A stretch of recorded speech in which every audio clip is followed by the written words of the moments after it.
আমার স্বামীর ১ম স্ত্রী বন্ধ্যা হওয়ার কারণে আমাকে বিয়ে করিয়ে আনেন আমার শাশুড়ি মা। কিন্তু আমি কি মা হতে পারবো? আমার শাশুড়ি আমাকে এটা জানান যে, আমার স্বামীর ১ম স্ত্রীর সাথে ৩.৫ বছরের সংসার ছিল।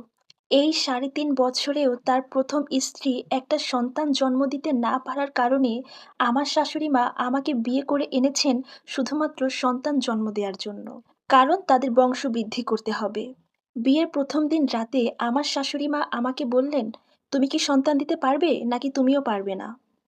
বিয়ের রাতেই এমন কথা শুনে আমি চমকে উঠি। আমার মনে হলো আমি যেন কানে ভুল কিছু শুনলাম। আমি হাউমাউ করে কেঁদে উঠলাম এবং আমি তখন বললাম, "মা, আপনারা আগে কেন বলেননি যে এইটা আপনার ছেলের ২য় বিয়ে?"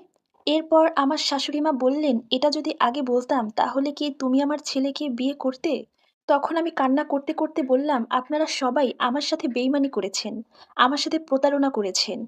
তখন আমার শাশুড়ি মা আমার মাথায় হাত বোলাতে, বোলাতে বললেন, "তোমার সাথে খারাপ কিছু করিনি মা। তোমার বাবা একজন গরিব মানুষ। তোমাদের থেকে আমাদের পরিবারের অবস্থা অনেক ভালো। তো একটা গরিব পরিবারের মেয়ে হয়ে বড়লোক বাড়ির বউ হয়েছ, আমি আশা করি তোমার কোনো ক্ষতি হবে না এতে।" তখন আমি বললাম, "আমি এই বিয়েতে রাজি না।"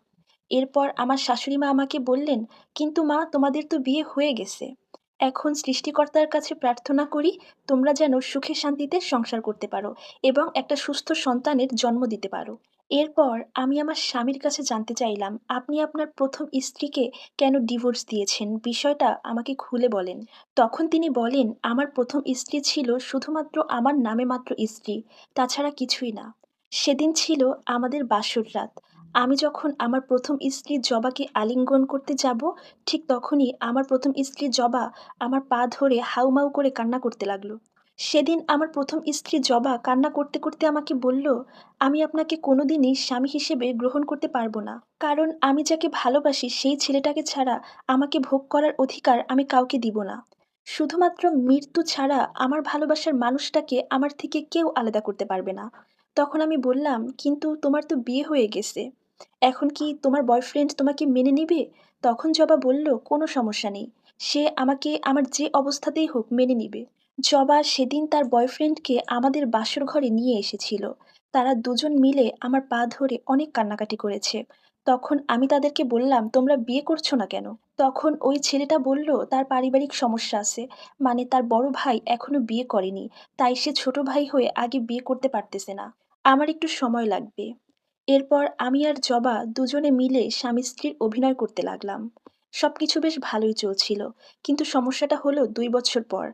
হঠাৎ একদিন আমার মা এসে জবাকে বলতেছে, "তোমাদের বিয়ের তো কম দিন হলো না, ২ বছর পার হয়ে গেছে। এখনো তোমাদের বাচ্চা-কাচ্চা হচ্ছে না কেন?" তখন জবা উত্তরে বলেছিল, "আল্লাহ না দিলে কিভাবে হবে বলেন মা?" এরপর আমরা সবাই মিলে পরের দিন ডাক্তারের কাছে গিয়েছিলাম। ডাক্তার বিভিন্ন টেস্ট করে জানালেন জবা কোনোদিন মা হতে পারবে না। এই কথাটা শুনে আমার মা কেমন যেন হয়ে গেল। আমার মায়ের চিন্তাভাবনা এমন হয়ে দাঁড়ালো যে, যে বউ বাচ্চা-কাচ্চা দিতে পারবে না সেই বউকে ঘরে রেখে কি হবে? কিন্তু আসল ঘটনাটা তো মা জানত না। জবা ডাক্তারের সাথে আগেই কথা বলেছিল, যাতে ডাক্তার মাকে এটা জানায়। যেন পরীক্ষা-নিরীক্ষা করে এমন কথাটাই মাকে জানানো হয়।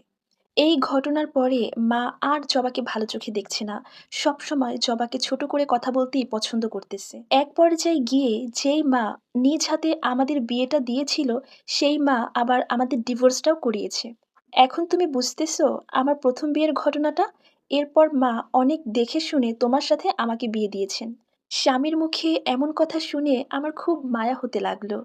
এরপর আমি তার ২ টা হাত চেপে ধরে বললাম, "আমি কি তোমাকে বিশ্বাস করতে পারি?"